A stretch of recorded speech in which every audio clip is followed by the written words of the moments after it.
Magandang umaga guys. Welcome back to my vlog.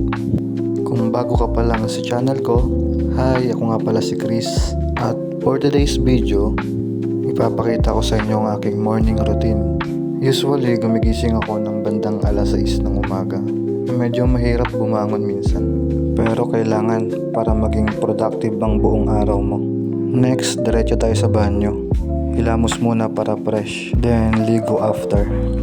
After that, nagpre-prepare na ako ng breakfast. Usually, simple lang naman. Sardinas na ginisa at kanin na mainit with kape. Kasi importante sa akin na hindi ako umaalis ng bahay na walang laman ng tiyan. Habang kakain pa lang, chinecheck ko muna ang phone ko. Message, email, or schedule for the day para alam ko kung ano ang mga kailangan kong gawin. Then, naghanda na ako ng mga gamit ko kagabi pa lang. So, okay kapag organized para iwas stress. And that's it for my morning routine. Sana nagustuhan nyo ang video na to.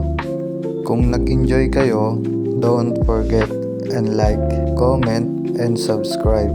Sana supportahan nyo ako simula hanggang sa dulo.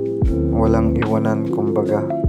Salamat sa panonood and see you on my next vlog.